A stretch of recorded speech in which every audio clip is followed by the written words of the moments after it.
Hello, friends. Hello, everyone. Please feel free to keep getting food and drink and all the things you need to be comfortable, but we are going to get started with our program so we can stay on time. Maybe let's just take a second. I don't know about you, but I had a very busy day today. Just take a second and arrive here in this room. It's so fun for me to be here with all of you all. I look out and I see 130 friends. And so just take a second, arrive here in this room. We are here tonight to celebrate a serious milestone.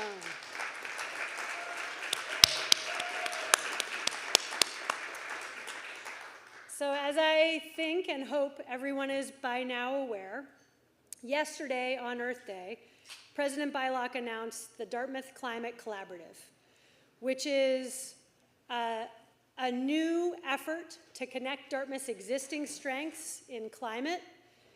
It also is a $500 million investment in real climate action at Dartmouth to decarbonize our campus, which is the biggest infrastructural investment we've ever made, and certainly the biggest on sustainability, and to me that feels really real and really exciting. And it will enable the first phase of our campus decarbonization plan, the first 5 years. So we wanted to host this dinner, first of all, out of gratitude. This journey, I've been at Dartmouth for 13 years. This journey to this moment has been a group effort. Literally everyone I see has played a part. Generations of students who have demanded that Dartmouth step up to the climate challenge. Generations of faculty or faculty who've spent years or decades or multiple decades advocating that Dartmouth act on climate. Community members who have held Dartmouth accountable to do more in the Upper Valley and to support our place. Staff members who've been working diligently to improve our sustainability in ways large and small. So this achievement is an achievement of all of us. I'm delighted to this is our first sort of big sustainability Earth Week dinner since COVID, and I'm so glad that it gets to be this year that we get to come together in community once again. That feels very important. So maybe just a huge round of applause for everyone in this room who's worked to make this moment happen at Dartmouth.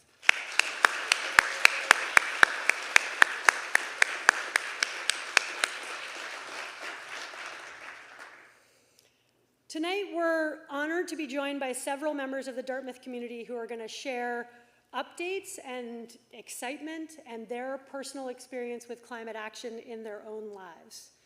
Professor Laura Ogden will introduce the Climate Futures Initiative, and we will also be joined by Professors Bruce Duthu and Erich Osterberg, students Kate Yeo and Solange Acosta-Rodríguez, who will each share stories about why they're passionate about climate resilience and climate justice here at Dartmouth and beyond. I thought we'd kick it off with our glossy video.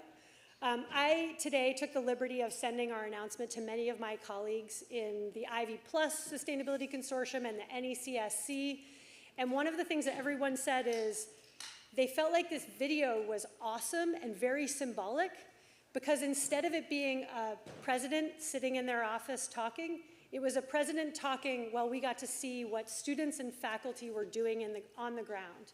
So for me, that was like the most awesome feedback. That felt very symbolic of what this collaborative is and what it will become. So without further ado, I turn to the glossy video, which by the way was a production of about 15 members of Dartmouth's media production team who worked on double overtime in very difficult conditions to pull this together. So I appreciate them very much.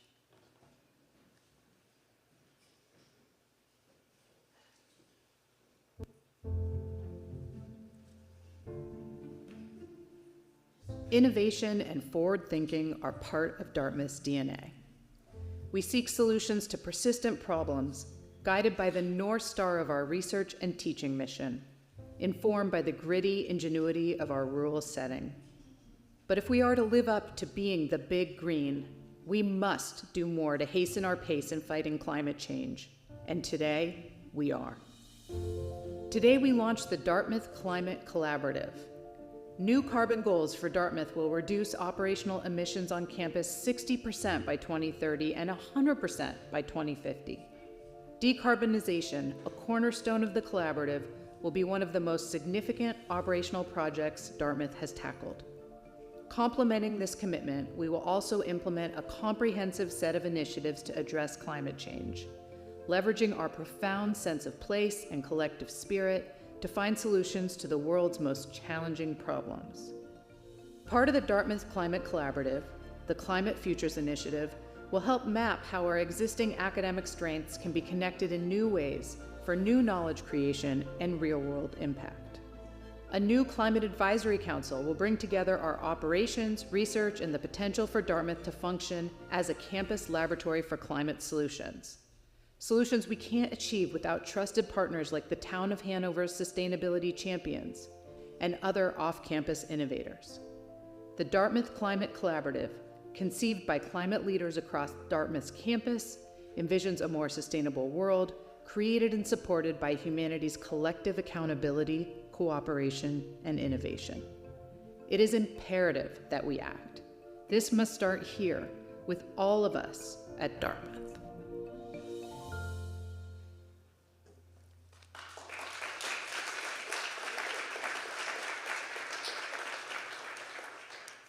I was really psyched by how many individual people they got into that video. That made me feel really joyful. So I'm going to hand over the mic to Professor Laura Ogden, who one of the great benefits of our work in the last 6 months is I've gotten to know Laura a little bit, and it has been an enormous privilege. She's a fellow resident of the town of Stratford, of which we're both very proud. But she's also just a fantastic person. Laura is the special advisor to the Provost on climate and sustainability, and she's going to talk more about the Climate Futures Initiative and how Dartmouth will amplify our teaching and research on climate.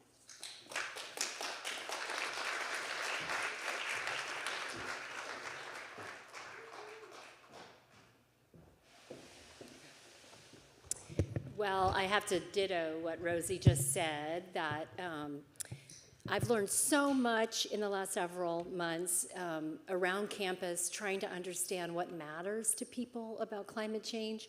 And a lot of what I've learned is from Rosi and her staff in the Sustainability Office. And so there's not enough clapping that we could do for her, but let's just go ahead and try.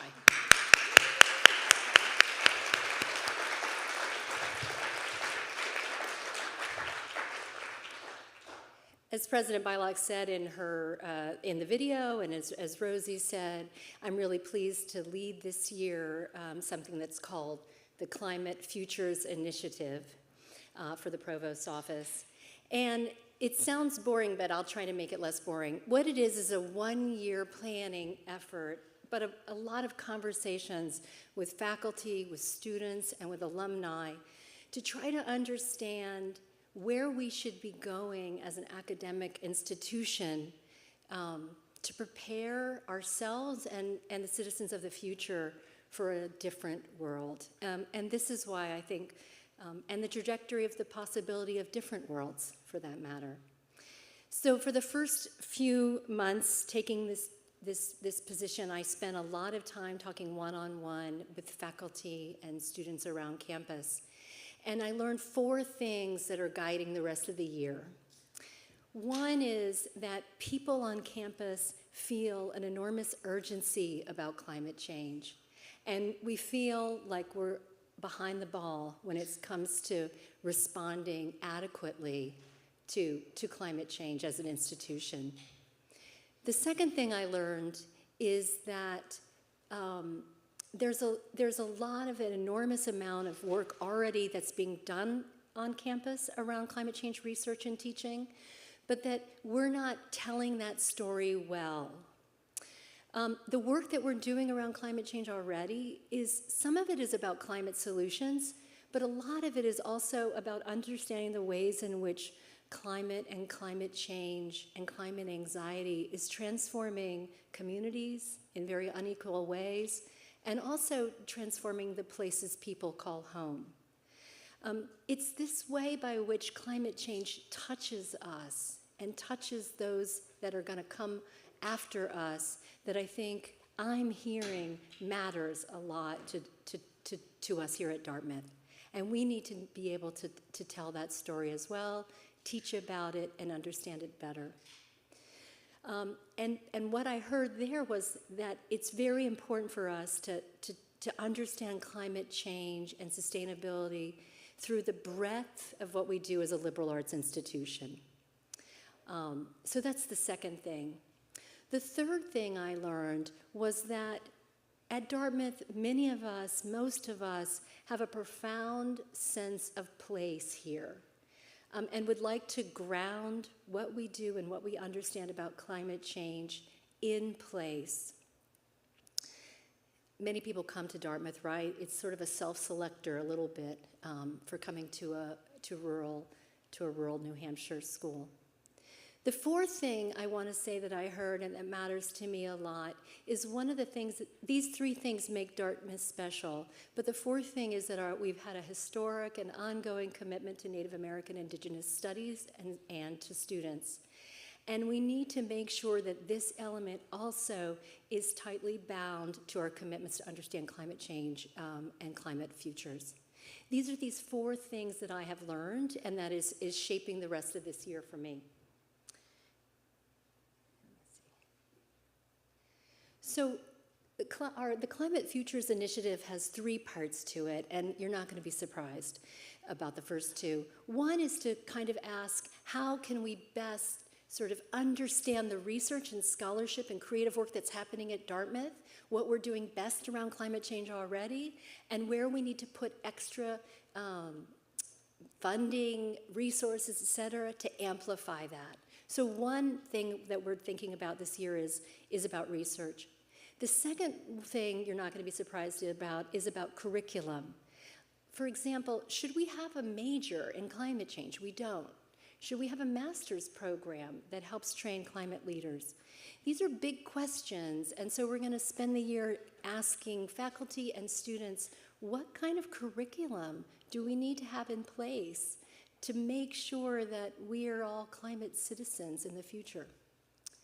The third thing that I'm really excited about, and where Rosi and my work touches the most, is there's a lot of enthusiasm around campus for the campus as lab model.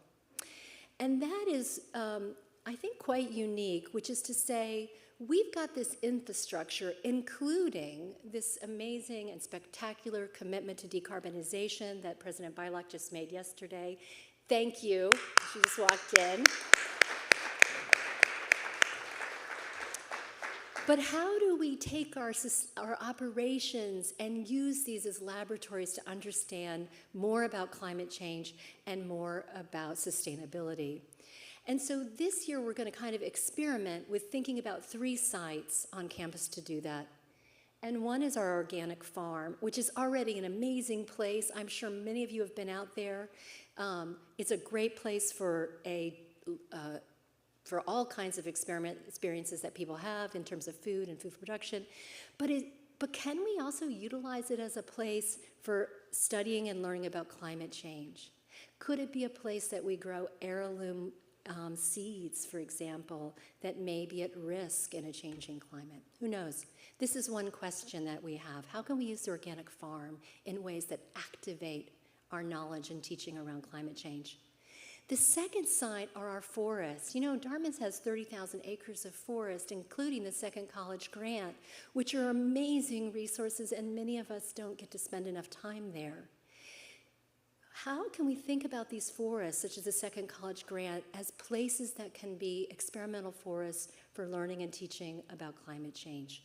Could we have an artist in residency program around climate change at the Second College Grant? Could we do an increasing kind of research on silviculture out there and the relationship of forestry to climate change? These are all really important questions. Could we have students out there doing more research? And then the third site, which I'm particularly interested in, is our efforts on campus for decarbonization. And so we're going to be asking in the next 2 weeks faculty to come together and say, we're going to be digging these big boreholes around campus, where this is going to be one of the biggest infrastructure projects this campus has seen in 100 years, and we should not let this opportunity go without actually using this also as a place to learn. I mean, these holes really go down into the deep earth, maybe to the Pleistocene, and we should be peering down into those holes and understanding something more about time and our place, etc., through these projects. So these are these three elements: research, teaching, and campus's lab that the Climate Futures Initiative has. And I just want to welcome any of you all to get in touch with me and talk to me. I'd love to hear what you have to say and also get you involved. Thank you.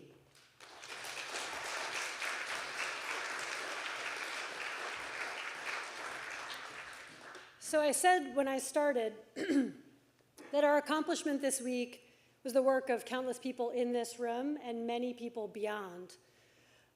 It also was a bold and visionary move and a strong leadership move for Dartmouth. So I want to acknowledge President Bylock and thank her for joining us tonight. She's a little bit of a surprise guest who snuck in the back, but I think we should give her a huge round of applause for having the vision and leadership to pull together these elements for the Dartmouth Climate Collaborative.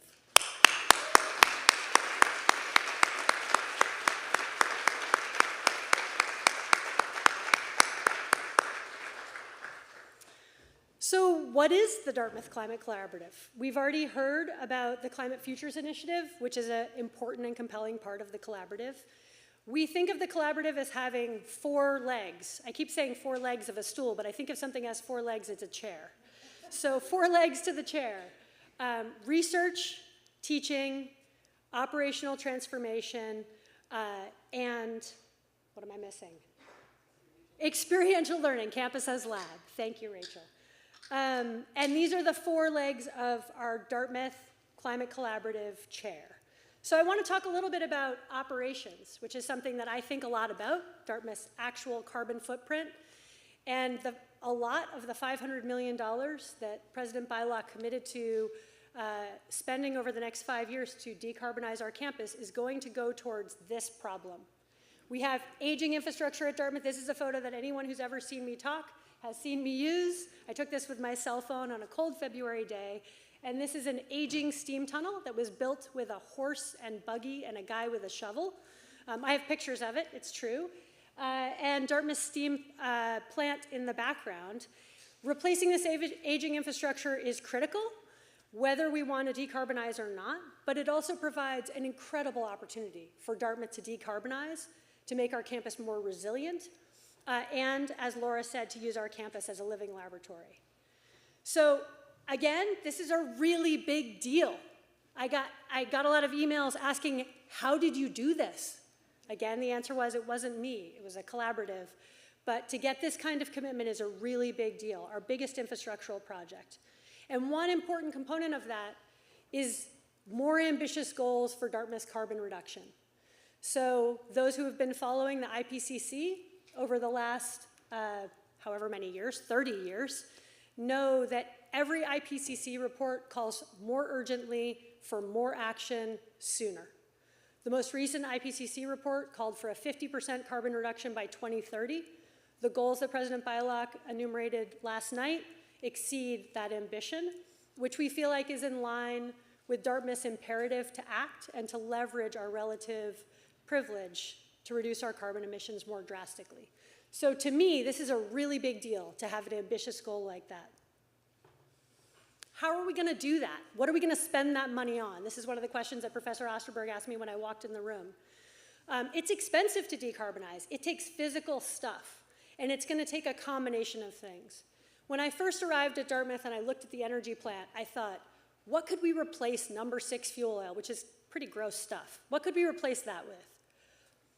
The answer, I think, I was asking the wrong question. I was asking, what can we replace that with that will solve the whole problem? The answer we finally arrived at is that we will replace number 6 fuel oil with many things. We will replace it with geo-exchange bore fields. We will also make our buildings more efficient. We will use thermal storage. We will improve our electrical resiliency. We'll use heat pump plants, and we'll use solar thermal with seasonal storage. And probably things that aren't on here yet, right? Because we're not going to be able to do this overnight. It's going to take us a minute. And one can imagine that in 7 years, there might be a technology that's not on here that will be less expensive and better. Another important part of this is how we're approaching it. So one can think about our campus as a series of districts. I think this way of thinking was a big breakthrough in our decarbonization strategy because it's enabled us to think about each zone as a freestanding zone and a unit where we can solve decarbonization in that unit, but we can also leave it freestanding for as long as we need to. So by moving district by district, we are going to be able to disturb a limited area at one time before we move on to a different area. We're not playing here, right? And it's going to be pretty disturbing to drill geo-exchange bore fields or to lay down pipes. So we want to make sure we're containing that disturbance into specific areas and also that we're leaving ourselves the possibility of future technology. So as we go district by district, we can adapt as more tools become available. And I feel like this was a big breakthrough as well to think about it in this way.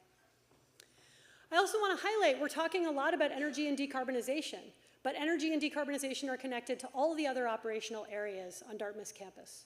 So producing food consumes energy. Driving from Maple Street over to here with tonight's dinner consumes fossil fuel. So we are not just thinking about energy, we're also thinking about the other operational areas and how they connect with energy.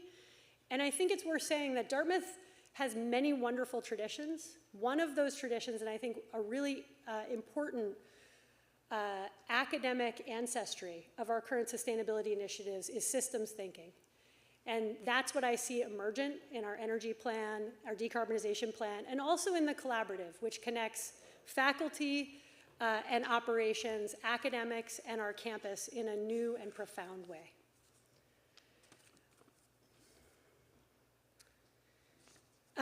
Laura mentioned our sense of place, and I think one of the things that I was really excited by, people ask when you're the director of sustainability all the time, what's the right thing to do? Should I use paper or plastic, right? Should I get an electric car or decarbonize my house?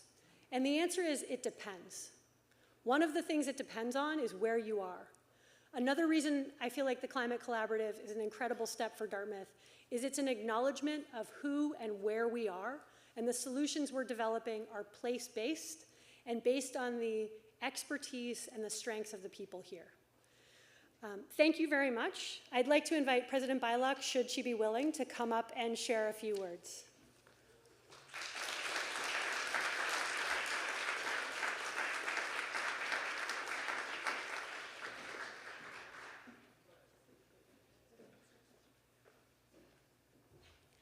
Hi, everyone. I just wanted to stop by and really say thank you to everyone in this room who helped and supported and pushed Dartmouth to make the commitments that we made yesterday. And the best part of being a leader of this institution is when faculty, students, staff, alums, community members come together and the product of their ideas is more than the sum of their parts.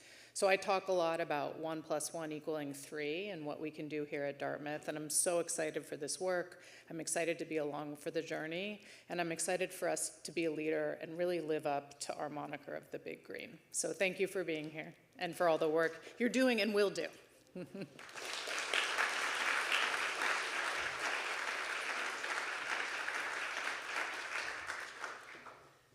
So now I'm going to turn the mic over to some really important members of the Dartmouth community, starting with Professor Erich Osterberg. Professor Osterberg, through his glacier ice core research, studies how climate change impacts communities. And among many other things, he chairs the Upper Valley Climate Adaptation Working Group, for which I'm eternally grateful. I won't bore you with a long bio in deference to turning the mic over to Professor Osterberg sooner. So thanks so much, Erich.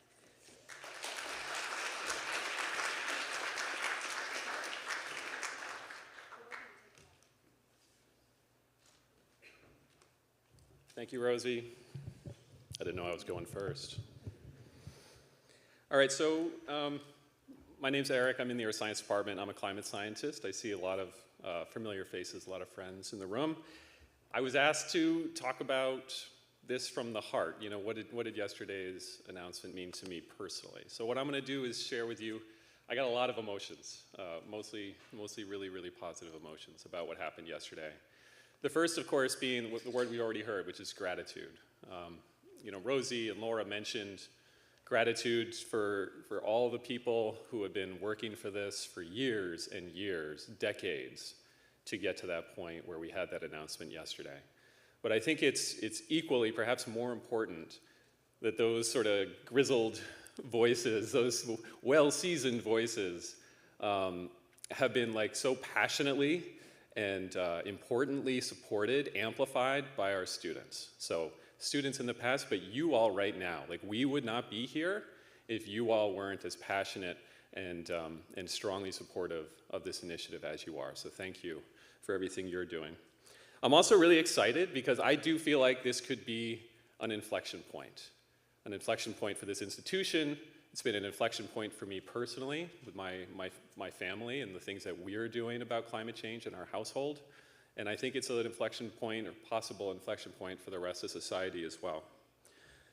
For a long time, it's kind of felt like we've been, you know, lonely voices, right, shouting from the wilderness about climate change. And now I feel anyway that we're more like a crowd, that we're all marching together in the same direction with some common purpose and with some common goals. And we know that this is how progress actually gets made. You can go years and years beating your head against the wall, working tirelessly, seemingly not making much progress, and then all of a sudden you make a step function leap forward. We saw this happen with the Inflation Reduction Act on the national level, right? Seemingly came out of nowhere. But it wasn't. It was after years and years and decades of hard work.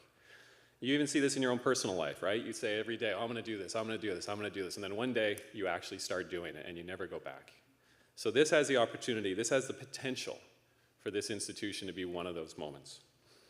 I'm also excited because this issue of climate change and sustainability absolutely requires us to work together across the liberal arts. This cannot be solved by any one discipline, by any one department, by any one institution. This requires us to work together across disciplines with as many different people with diverse views as possible. And I absolutely love that collaborative is the core part of this name, right? Because that is what we have to do. We have to collaborate together. And that's why a place like Dartmouth, in my mind, is so well poised to actually take a leadership position on this. We have the scale, we have the kind of people who are interested in working together, who have been working together for years, to actually take this to the next level, to sort of live that collaboration the way that we might make the most success moving forward. What I'm most excited about is that this potential inflection point corresponds in time with what I see as a sea change in my own field, my own research discipline of climate change. For a really long time, we had a certain way of interacting, say, with communities, with sharing our results with communities, and it was unidirectional. We would show up and we would spread our knowledge and try and make things better. And these were well-intentioned actions, but what we've now come to understand is that they were very often very harmful actions, and certainly not productive actions. So this is a moment when my field has suddenly realized that if we're actually going to have true partnerships, true collaborations with people from all over the world, different communities coming from different backgrounds, the first thing you got to do is listen. Just shut up and listen. And that's a huge change. If we had just talked about that even 5 or 6 years ago, at least in my field, this was not something we were thinking about. And I can say we got a long way to go. At least now we acknowledge that we're really bad at this and that there's a lot of improvement. And most importantly, my community now is like working really hard to learn how to do this better. And we understand that's going to be a long process. I'm also excited to really do this together with our students to establish much stronger connections. Okay, so these are connections and meaningful connections with communities, but also stronger connections with the natural world. It seems like in this modern society, so often we're focused on me, our own individual problems, and so often we're engrossed in an artificial digital world. What I love about this opportunity of dealing with climate change is that this is an opportunity for us to get out, to actually listen to really truly work collaboratively with people who have totally different backgrounds from us, who have very different perspectives, different concerns than we do, different ways of approaching the problem, where we can really learn from each other and at the same time interact directly with the natural world, reconnect to the natural world. I think that's so vitally important. I don't think I'm saying anything new to this crowd, but we know that when you stop worrying so much about yourself and start focusing on helping other people and connecting with the natural world, President Beilock's all about the data. The data shows you become happier, you feel like you're living a more fulfilled and purposeful life. What a win-win, right? What a wonderful lesson for us to really start engendering more here at Dartmouth in collaboration with our students. So I'm really excited to get students, get you all, get me out of this Dartmouth bubble. Get out in the community, working with people, connecting back with the natural world. Finally, I feel a sense of hope. You knew I was going to talk about hope. I'm a big believer in the power of hope. I think it's really important in moments like this to stop, to pause, and acknowledge the progress that's been made. I think too often it's really easy to get engrossed in the bad news, right? Particularly in our media consumed culture. Bad news sells, and you can just go down these really mentally unhealthy bad news rabbit holes. But we need to stop and acknowledge when really good stuff happens, and this is one of those moments where something really special has happened, and we need to acknowledge that and notice this as a moment of joy.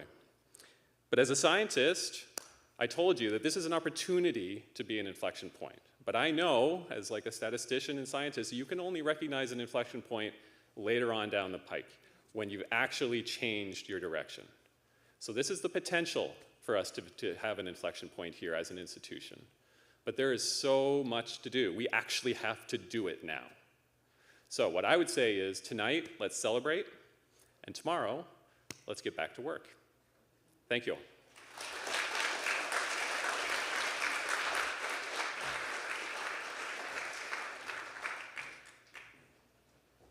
So now I'm going to invite Kate Yeo to join us. Kate is a 25 who was a member of the Singapore Youth for Climate Action and participated in UN climate negotiations, including COP 27 and 28.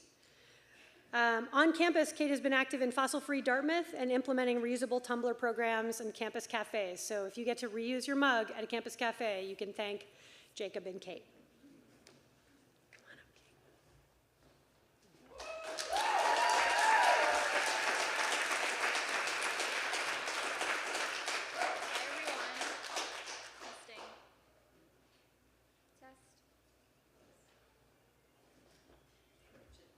Hello, test.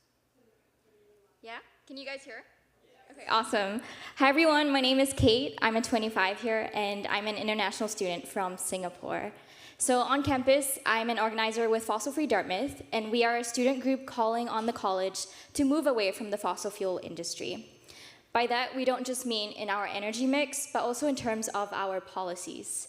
So for example, thinking about where our research funding comes from for energy and climate research, or thinking about who we platform in a lot of our events and career fairs.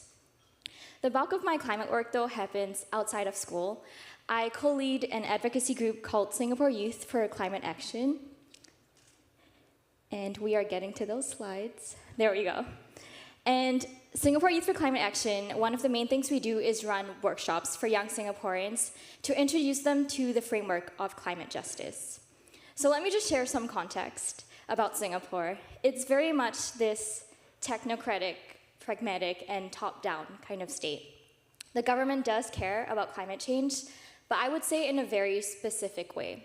So for example, we talk about sea level rise and how it might affect property value, or we talk about heat and how it might affect work productivity. In fact, and I'm gonna go on a tangent here, but our founding father, the late Mr. Lee Kuan Yew, he once said that the air conditioning is the most important invention because it allowed for economic development in the hot and humid tropics. And so that was the first thing he did. When he became prime minister in 1959, he installed air conditioning in the civil service buildings. What I'm trying to get at here is that the state speaks this language of productivity and efficiency and cost benefit. And as a ground-up group, Singapore Youth for Climate Action tries to bring a different lens to this issue. Something that we call attention to in our workshops is how it's Singapore's migrant workers who are in the sun, in the construction or landscaping industry, who are really bearing the brunt of climate impacts. And for me, as someone who didn't grow up really caring about nature, I didn't know what the outdoors looked like. I grew up surrounded by high-rise buildings and concrete and metal. It was really caring about people that brought me into the climate movement. And so in high school, I began to get more involved in advocacy and activism, posting on social media, writing petitions, starting some campaigns. Here's the problem, though. Holding up a sign in Singapore, any kind of sign in public, will get you arrested. I can see my Singaporean friend there laughing, and I really do mean any sign, even if it's just a smiley face. The things you post on social media could be closely tracked, and we have what we call fake news laws. So if I post something on social media, it could be branded as false information, and I would get into trouble for that. Except that what is true or false is entirely decided by the state. So that kind of poses a problem because as a climate activist, I critique government policy. That's part of my role. And I am constantly anxious and worried about that. I fear about being blacklisted, about my future employment prospects, about my scholarship, about crossing this kind of invisible line that you don't really know where it lies until you've crossed it. And that's scary. I've carried a lot of that fear even here to Dartmouth. Part of it is ingrained in me, and so even getting into the slightest bit of trouble will send me into panic because there are repercussions when I go back home, even if I'm taking part in protests outside of my country. But the other part of that fear is just the fact that going against the status quo is always scary.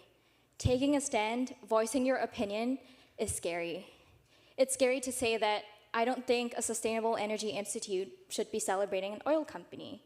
It's also scary to say that I don't think we should be awarding an honorary degree to someone who has spent 20 years in one of the most powerful oil lobbying groups. That's scary.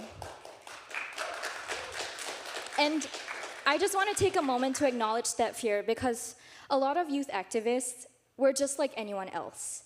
We have the same risk, we have the same fears, but we choose to act on our convictions over our fears anyway because this is an issue that matters so much to us. It's not just fear, unfortunately, there's also a lot of despair, as I'm sure you know. And about a year and a half ago, I decided to skip the last 2 weeks of school. This was during my sophomore fall, and hop on a plane to Egypt instead. This was the COP27 conference, my first COP. And COP is basically this annual UN climate summit where heads of states, civil society, researchers come together and try and shift climate policy forward. And I remember just being incredibly excited as a sophomore, so optimistic, so energized going in. Rookie mistake.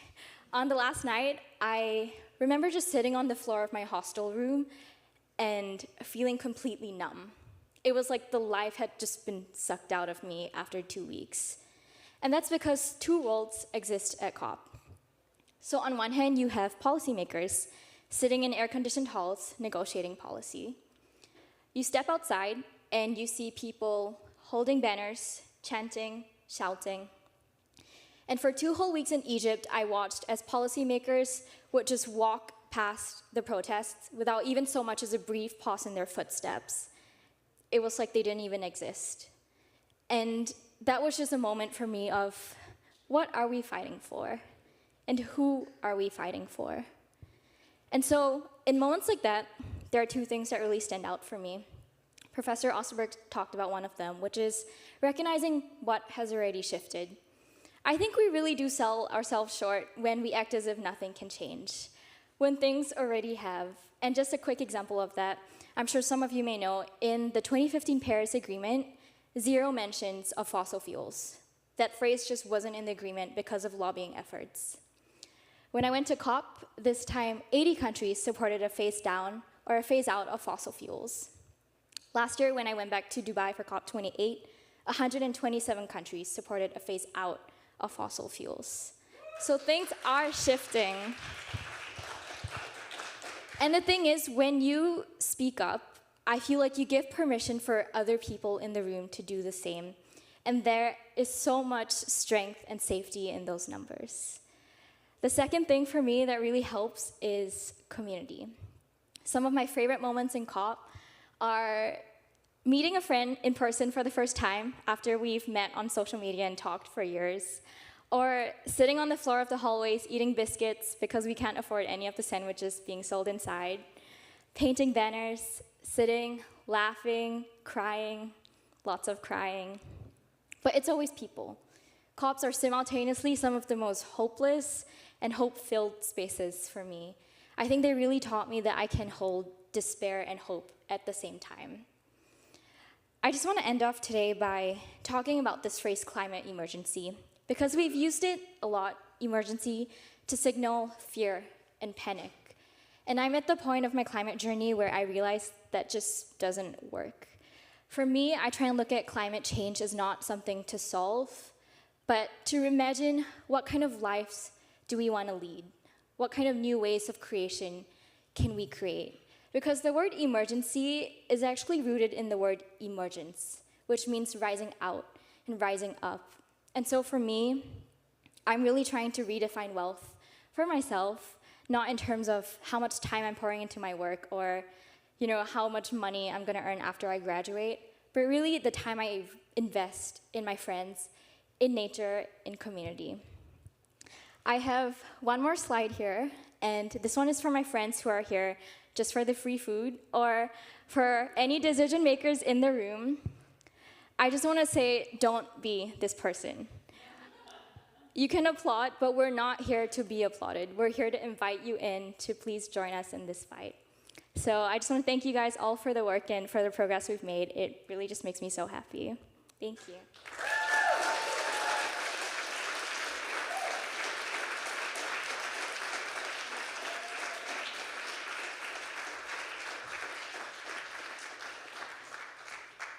I have a lot of confidence after hearing Kate talk. Next, I'd like to invite Solange Acosta-Rodríguez, 24, to join us on stage. Solange is a researcher with the Energy Justice Clinic, an outdoor educator, and a student worker at Novak, among many other things. Come on up.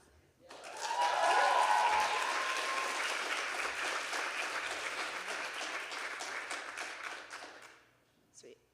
Okay, awesome. Cool. All right. Hi, everyone. First off, I just wanted to say thank you so much for being here. Week 5 is madness. I know several people probably in this room have pulled all-nighters in the past 3 days, finishing midterms and everything. And so just thank you for taking the time to be here. And thank you to the Trustee office for putting this together.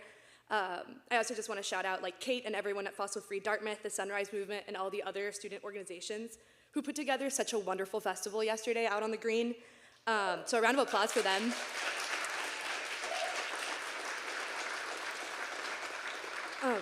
Because y'all brought together people from all corners of campus to celebrate the Earth and to continue pushing Dartmouth to create a better future. And I think that's one of the things that Kate touched upon, and I think is one of the most important things being a part of the climate activist movement, is that you have to make room for all the emotions. And so a lot of the time there's struggle and there's grief and you cry a lot, but also make space for joy and to celebrate the Earth and what we're doing and what we will continue to do. So as was mentioned in my introduction, I think I was privileged enough to be born and raised in Miami, Florida, in the midst of a vibrant Latina community and a beautiful natural environment. And so I grew up biking to the beach all the time with my little Cuban and Argentine pastries in my backpack. I'd picnic in the sand with family and friends. My favorite park in the whole world is this place called Matheson Hammock, and you just go down this beautiful little path through the mangroves. You see all the fish, the birds, and everything that thrived in this aquatic forest.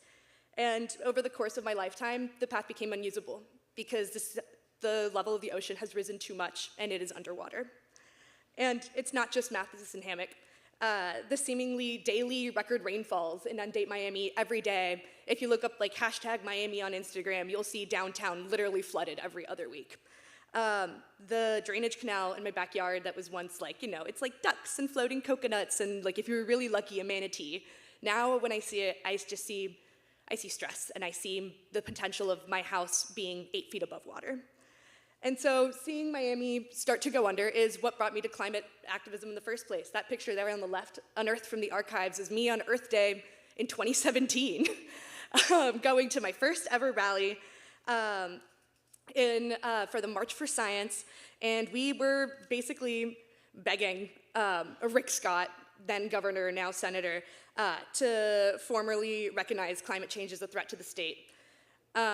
I could see that climate change posed this existential threat to my city and that we needed to take real climate action and take it now. That thought, that ultimatum, it's terrifying. Like, oh my God, if we don't do anything right now, the world's gonna end. And that sense of like fear and anxiety really weighed on me. And so I came to college and I thought like, okay, maybe I can I'll assuage my anxieties and I'm just gonna learn. I tried to DIY an environmental justice major, that didn't work. And I tried to learn and learn and learn and read and read and read and think that if I knew about every problem that existed in the whole world, that would help. Turns out it didn't. It actually doesn't help to know all the problems that are going on in the entire world all the time. And I ended up even more afraid than before, because how the hell do you deal with a problem that is so large and so all-encompassing and so massively overwhelming that it's true, it's literally happening everywhere all at once, all at the same time. And I just felt really alone. And then I came to Dartmouth, and so I kept on struggling even in my rut, and I started organizing with Sunrise, and in this very room 3 years ago, we held a vigil for the planet. You can see here with Rachel, and it feels very full circle and really special to be here in this moment, because we were talking about inflection points earlier. That vigil was an inflection point for me as a way to get out of this climate doomerism that it's all too easy to succumb to. It's that you show up and you show up together. This was COVID, everyone had masks on, we were all sitting 6 feet apart. It was supposed to be out on the green and then it snowed because it's New Hampshire. And so in here, when I was giving the closing remarks back then, I was quoting Carl Sagan and the pale blue dot speech. And so I want to share a few more words from that with you today. And how everyone you love and everyone you know, everyone you've ever heard of, every human being who ever was, has lived out their lives here on a mote of dust suspended in a sunbeam.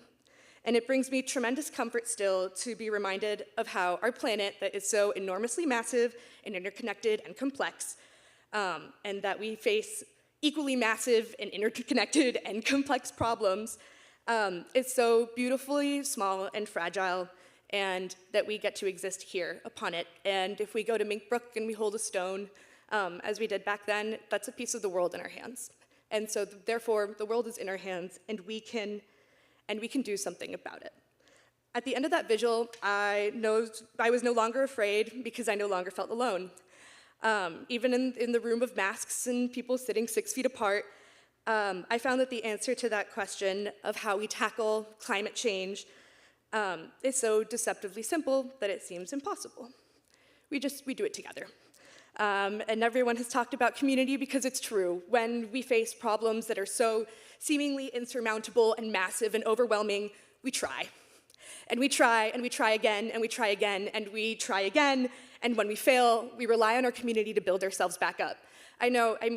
Rachel worked with Divest Dartmouth for years, and then it was finally 3 years later that Divest Dartmouth succeeded, and now 3 years later, we're getting another mission. The Dartmouth Climate Collaborative is beginning.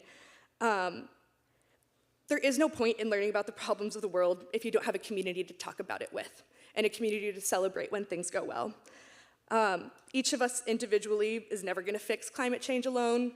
I'm a big political ecology person, and one of the things that we talk about a lot is the hatchet and the seed. And so we name the systems of oppression, and we also need to plant the seeds too, and work with others to take action on behalf of the people and the places that you love. The forces of racism, sexism, homophobia, and capitalism seek to tear us apart, to fragment our communities, and to pit us against each other. And so we must stand fast and truly focus on building connection across time and place, across all struggles to make the world a better place. We don't get to just pick which struggle is the most convenient to us to solve, because all problems are related. And so we struggle for one to struggle for all. And so, where does this go? I want to talk next about something that gives me hope, and to share the story of the Pilmaiquen case, as I call it. And so to share it with all of you to maybe see if it'll inspire you too. I began researching with the Energy Justice Clinic about 2 years ago, working with a transnational team of activists and lawyers and researchers to support the Mapuche Huiliche communities in southern Chile. This here is Lago Ranco, situated within the area that I've been studying in. If you want to hear all the specifics about it, my thesis presentation is May 22nd, 5:45 p.m.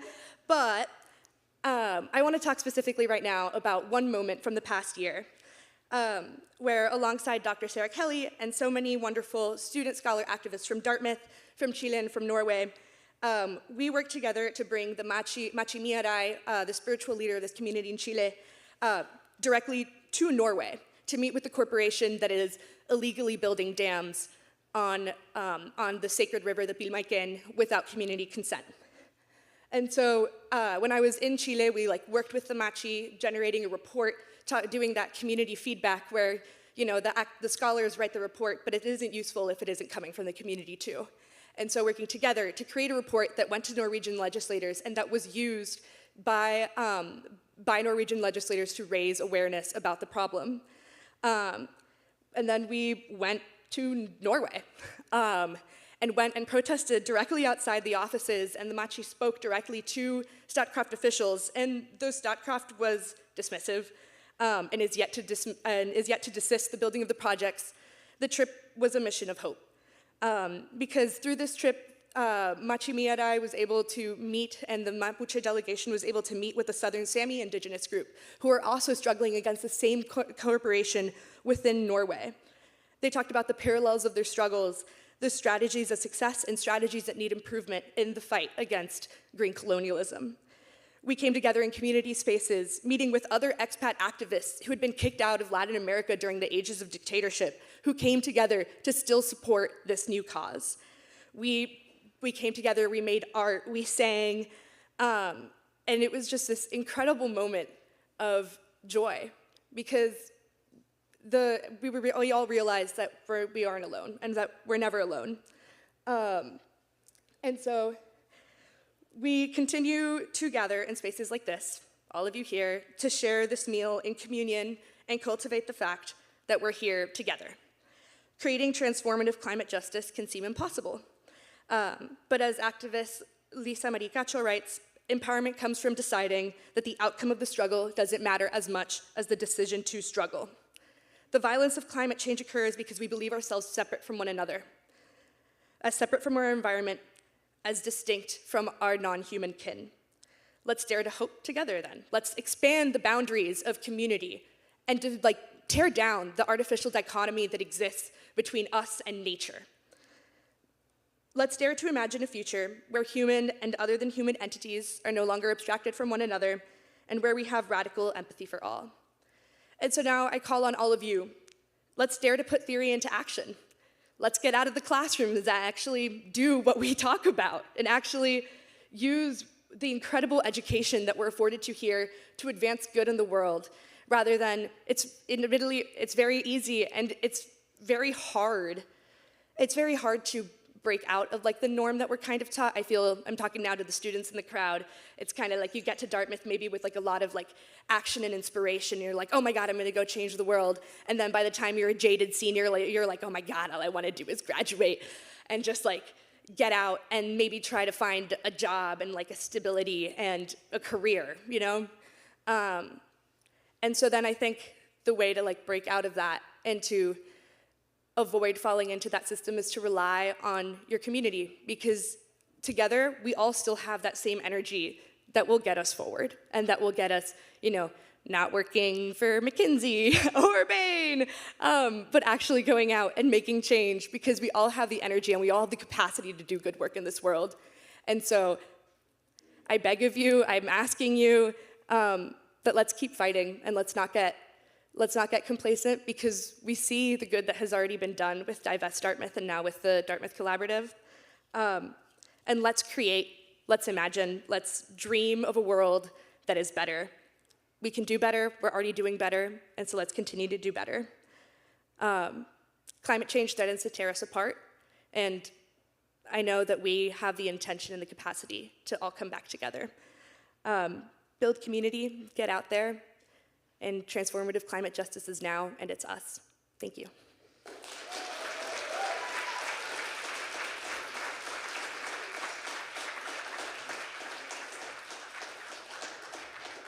Our last speaker is Professor Bruce Duthu.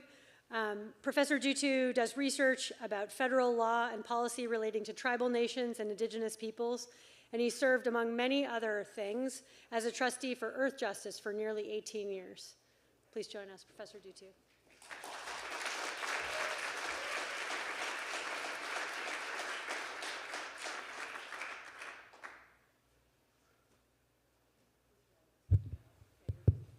Can we get that slide of the...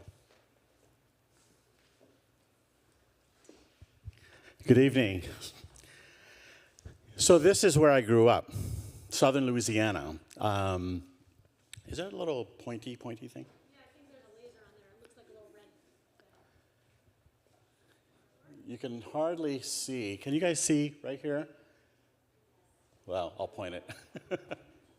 Right there is a little village called Dulac. That's where I grew up. When I came to Dartmouth, the local paper in Homa, that's the name of my people. So I'm from the United Homa Nation tribe in southeastern Louisiana. And you can see Homa up here. So this was ancestral homeland, or at least after the last 200 years. Dulac, this red, all that you see in red are estimates from various sources, including U.S. Army Corps of Engineers, about what's likely to be underwater in about 4 decades, no matter what we do. So there's a lot of stuff that's happening down there. There's all kinds of infrastructure development that's going on for remediation, et cetera. Some of it is planned in terms of assuming nature comes through the front door. It's not going to work if nature comes from the window or from the back door, as she often does.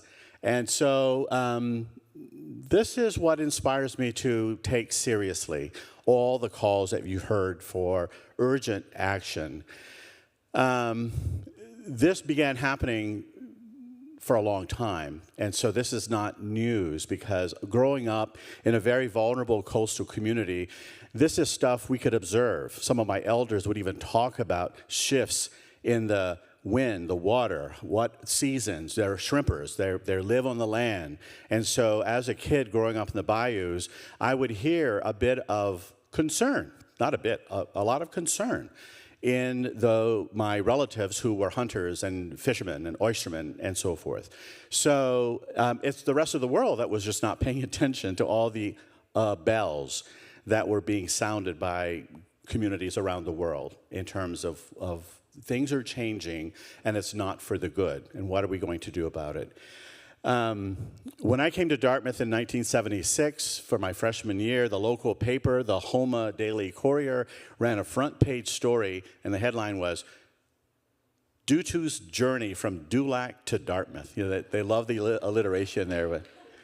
And I have to say, I was pretty full of myself because no one in my tribe had ever, I mean, there was a lot of firsts there. No one had gone to college, no one had gone to an Ivy League school in my high school's history. There's a lot of those kinds of things. And for a while you start, you know, they warn against believing your own press, and you start to get self-absorbed. It happens to many of us. And for me, coming here was very transformative in many, many ways. One of the ways it was transformative is like, I don't know everything. Everyone around me seems much smarter than I am. Does that sound familiar to some of you? How did I get in? I want to go back and read my admissions files and see what did they really write on my thing to say, let's give it a shot. You know, he's kind of entertaining because he's from a place none of us have ever heard of. There's got to be some value in that. But another way that Dartmouth was transformative was putting me in conversation with folks who really did share the kind of background that I came from. You kind of find your people, right? This place is both big enough and small enough. It has what former President Jim Wright called a community of scale, where you can actually, when you spend time here, you find folks not only who affirm what you already believe, that's one form of community, and I challenge you to say whether or not that's the best kind of community. Because if you just sit around like minds, you hear about echo chambers and things like that. So what that did for me was to be cognizant of the kinds of changes that were happening in my own mind and heart when I would go back home. Because in my lifetime, there was a profound transition in terms of the way that our families supported their families. We went from a fishing community, primarily a fishing community, to dependence on oil and gas. So all of my uncles, my cousins, and so forth, who knew these lakes and streams and rivers and bayous better than anybody, hired themselves out to be deckhands and captains on crew boats and tugboats and offshore rig workers and roustabouts. And soon the vernacular in the community was no longer about when's the duck season, when is the fishing and the trawl, the May season, the August season for shrimping. It was about 20 and 20 shifts, 20 on, 20 off. It was about foremen and building a platform, fixed rigs, offshore, movable rigs, all of that. The terminology around our tables changed in my lifetime because there was this transition. And so going back home, fast forward, has increasingly been more and more complex because I am talking to family members who, because of my work and my association with groups like Earthjustice, they lovingly, but kind of with a little tinge of they call me, "Oh, Bruce, the job killer." And there's a little bit of a smile, but it's not a real smile, because they know that what we do at Earthjustice is to put them out of work, is to push the community, the world, this is what it looks like to move from fossil fuels, is to say, these folks are not going to have jobs. Now, I'll give you one example of how I have that conversation, because I don't go down and use settler colonial and all that. You have to find another vocabulary. And it's not because my family is not smart. Is because we have to learn all of this fancy rhetoric and theory and all this stuff. It's very helpful for a certain audience. It doesn't work for every audience. You have to know who you're speaking to. When I go down and I'm speaking to a group of very hardworking, putting check to check, paycheck to paycheck, family members who know what I do for a living and say, well, he never gets his hands dirty. And that's a polite way of saying he doesn't really work. We don't really know what he does, but he doesn't really work. So even the definition of what is work is a big conversation. There's a thesis there in terms of what counts as work. And then when they know that in addition to being this la-di-da professor at some school that they still pronounce Dartmouth, all the years that I've been here, I could never get my family to say, you got the accent on the wrong, forget it. Dartmouth. So for almost 20 years, I've been associated with Earthjustice. And now I won't explain the whole story about how that happened. It was just a miracle. And I've been very privileged to be a trustee of this organization for almost 18 years. So my term expires in June, so that's my last meeting will be my swan song. But I'll still stay associated. Here's why I love this organization. A lot of the speakers who were here tonight spoke about activism, and that can take many, many forms. You take to the streets, you go to international meetings, you write letters, you stand in front and stare down the voices and the faces of authority. That is one form of activism. It is not the only form of activism. And I discovered that Earthjustice engages in a kind of activism that is largely off the radar. It's very unsexy work. And I'm going to give you just one example of very unsexy work that has profound changes for everything that we're talking about here. I was on the board when one of our staff attorneys, who is now the president of Earthjustice, a brilliant, brilliant lawyer named Abby Dillon, she and a small team of lawyers came to the board and said, we think we need to be involved in a different sector of advocacy. We know we're top of class when we go to federal court and things like that. But there's another domain of activism where we need to be present because nobody else is present. And we're like, okay, we're all ears. Where should we be going? Public utilities commissioners all over the US. They're all around there. Boredom, kind of like, what is that? So they educated us and they said, that is where we lock in contracts for where we're going to get power for our municipalities, our towns, and states. And we lock in these contracts that could go on for 25 or 30 or 40 or 50 years. And nobody was there to contest the record that industry was there presenting to the commissioners.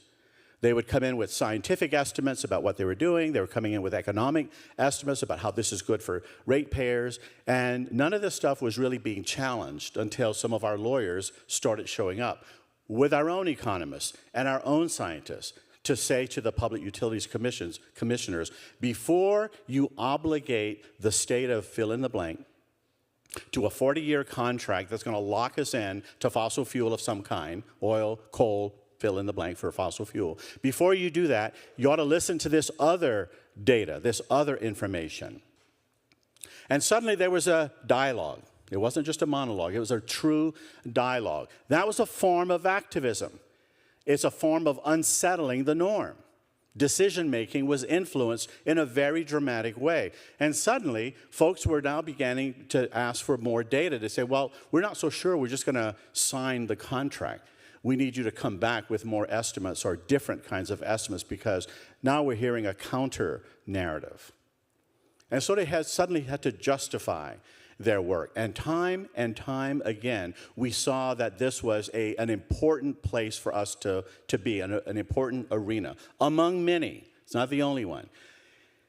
These are, places, they all exist, and they were off our radar. And we're a pretty sophisticated, big-time law firm. I've had the privilege of watching it grow from, maybe about 50 lawyers to now over 300 lawyers. I've heard from federal judges, for example, and other decision makers when they know that industry has been engaged in litigation, and then suddenly Earthjustice joins, and they're like, oh, crap, Earthjustice. And the reason they say that is because they know we're there for as long as it takes. If it's a 50-year battle or a 20-year battle to protect the Tongass up in Alaska, we've been there almost from the beginning. So the lawyers who are there, the team of lawyers that are there, they know they're well-resourced, they're brilliant, they had all kinds of choices about where to go practice law. They're choosing it to fight for our planet and fighting for our communities and fighting for all the things that you heard about today. And they're using the power of the law to do that. And the reason that is so empowering is that you know that at the end of the day, a court decree is going to have some stick, because we have strong courts in this country. And that's another thing that many countries in the world do not have, is strong courts that can shut down projects, deny permits, and do the kinds of things to say, yeah, you have all kinds of important plans, but you're just going to have to do it in a different way. You're going to have a negative impact on the environment and take seriously an environmental impact statement, or do one. How oftentimes that there's not even one to even have the data to say, what are the negative impacts of such and such a project? So in many ways, I felt that I've had a front row seat with an activist oriented organization supported by donors. We don't charge anything to our clients, and our clients have increasingly changed in amazing ways over the years. We, like many of the big green groups, were very much a predominantly white oriented organization, protecting wild spaces and critters, the people who had the time and money to go on vacations, to go see polar bears, and to go, most of us will never see polar bears, right? So it was very much, and you've read the literature about the green groups being outed for saying, you guys are really speaking to a very narrow slice of the American public, the people who can actually do this kind of stuff. We weren't doing environmental justice. Sierra Club wasn't talking about any of this stuff. And they were all exposed for having a very narrow bandwidth of saying, where is your activism for the environmental justice communities, the black and brown communities that are disparately impacted by industry siting their plants or their mines and so forth in their backyards, not in Beverly Hills, not in Scarsdale. It's going to be in places where people can't fight back. Time and time again, just look at the data. Where are all these places going? So groups like Earthjustice had to own up to that and say, yeah, that's right, we're guilty. Guilty as charged. What are we going to do about it? And that's when the explosion of different programming took place. Now we have a climate action team. We have an energy team. We have a tribal partners program. We have over 65 tribal clients that Earthjustice Act represents. We have a lot of black and brown communities. The whole thing has changed. When I first started going to our meetings, and they're headquartered in San Francisco, I'd walk the halls of our very, very lovely offices, and I'd see photos, big blow-up photos, no people. It was just beautiful critters and beautiful spaces. And it was like you could put the big headline to say, who do we protect? Not people of color, not poor people, and certainly not tribal nations. And now it's a very different kind of ethos. Folks say we have to be engaged with where it matters. People's lives hang in the balance. So I show you this slide not as a doom and gloom type of thing, although it does represent that for me. I see it as the thing that makes me want to stay alert and stay engaged and stay active and support the young voices that are here. Find your activism, find your place to make an impact. It might be law, it might be in politics, it might be as an academic. Who knows? You're at the beginning of this, and trust me, if my life is any example, it's going to be an evolutionary type of thing. I often tell groups like, well, what were you going to be when you came to Dartmouth? Or what did you aspire to be when you came to Dartmouth? Catholic priest. How far I've fallen. At least some of my family would say that. So far from this being a doom and gloom scenario, it is sobering. That's certainly what this slide does for me. It's a very sobering reminder that my grandchildren, my wife and I have 3 adult children and 5 grandchildren. My grandchildren will likely not be able to visit the place where their grandpa grew up. That's just a fact. It's not going to happen in my lifetime, but in their lifetimes, Dulac is going to be underwater, almost assuredly. And what does that do to your soul? What does that do to your heart to know that when you think about, I just got back from a conference on dispossession, forced removal from here's your homeland, now you're living here. There is climate migration that's happening. But to know that one of the consequences of our collective sins against nature is that there are places that we will not see again, or places that are already gone, Pacific Islands, coastal communities like mine. And it brings that point home. Just a few years ago, I came across an article from an Australian philosopher who coined a new term. Some of you probably know it. Many of you have probably never heard it. I'd never heard of it. Solastalgia. Yeah. How many of you have heard of that term? A few. I never heard of it. It's a made-up word, like a lot of our words, Solastalgia. It's kind of a term to reflect the state of melancholy about an awareness that one's homeland essentially is disappearing, and there's nothing you can do about it. And what does that do to your soul? What does that do to your heart in terms of knowing? So for so many of us, the places that we are from so inform who you are as an individual. For Indigenous peoples, a lot of times you'll hear our stories are embedded in the landscape.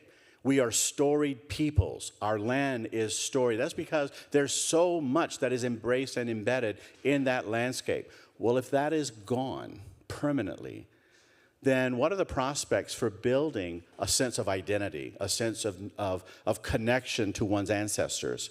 The place where they created those stories no longer exists. And I don't say that to draw pity, as much as to say, it's a challenge because this will keep happening all over the world. It may happen to your community, and maybe someday it'll happen to someone's community who actually has power and finally wakes up and says, hey, we ought to do something about this. It's like, well, thanks for joining the party. It's a little late, but there's room on the train. So thank you very much for your dedication, your focus, your time, and you know where to find me whenever you want a cup of coffee to talk about life. Thank you very much.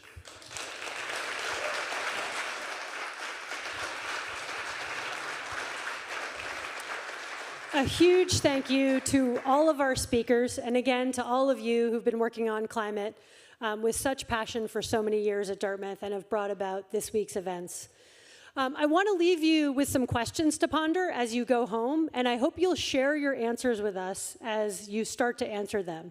First of all, what aspects of your identity shape your desire for Dartmouth to act on climate?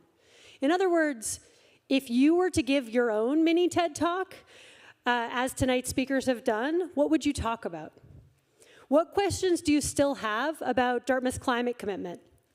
And what could Dartmouth's distinctive contributions to climate work be? We know we aren't a special snowflake, but what could we do well to play our part and contribute to climate solutions?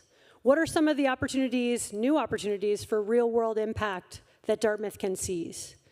We hope you will use this little QR code to go to a form that we've set up so that you can give us this feedback following this event.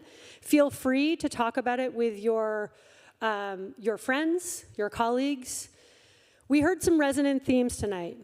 One theme was that community is critically important to our success. So I hope you will turn to your community this Earth Week. Another theme is that hope is incredibly important to our success, and that we can hold both hope and the tragedy of loss at the same time. So I hope you will carry those resonant themes as you move out into your day. I hope you will take the time to give us feedback and to contribute, most importantly, to the work that Erich called us to that begins tomorrow. I think I'll take the morning to not work on it, but maybe by 10. We have a lot of work to do to get this done. With new resources, new vision, and in an incredible community of collaborators. If I took nothing else away from tonight, it was how I am inspired by all of you. So thank you so much for being here. It would not be a sustainability event if we did not tell you how to sort your waste. So I want to let you know that everything that you ate and all of the utensils are compostable. They can all go in the brown compost bin at the back. Your aluminum cans go in recycling, which is in the middle. And the only thing that should go in the trash really is your name tag. So please do that before you leave. And again, please feel free to join us in events for the rest of the week. We're joined this week by monastics from the Plum Village tradition, the tradition of Thich Nhat Hanh. I found incredible solace in going to their morning meditation sit. Invite everyone to do that. But they're also joining us for a conversation on climate on Thursday. So I would urge you to check the schedule and find that event. Last year's climate event was, for me, an incredible experience with the monastics, so I hope you'll join us for that. And if you are a student and you're wondering how you're going to find out more about this, there's an open forum coming up with student government, so keep an eye out for that. And you can join me tomorrow in the sustainability office for office hours with, as always, delicious snacks. To talk about what this will actually mean for you and what kind of opportunities it presents. So please take the time to do this, but also take the time tonight to enjoy the gorgeous evening, to celebrate your own achievements and the achievements of others in the Dartmouth community, and to be together. Have a great night. Oh, wait, I need to just give one shout out to the Sustainability Office team, particularly Rachel, who holds us all together, even when I go off script, but also to Marcus and Jack and Laura, who were hauling coolers, picking daffodils, making name tags, assigning people to tables all day long. I don't know what we would do if we weren't working in a team, and I have the best team in the world. So thanks to all of them.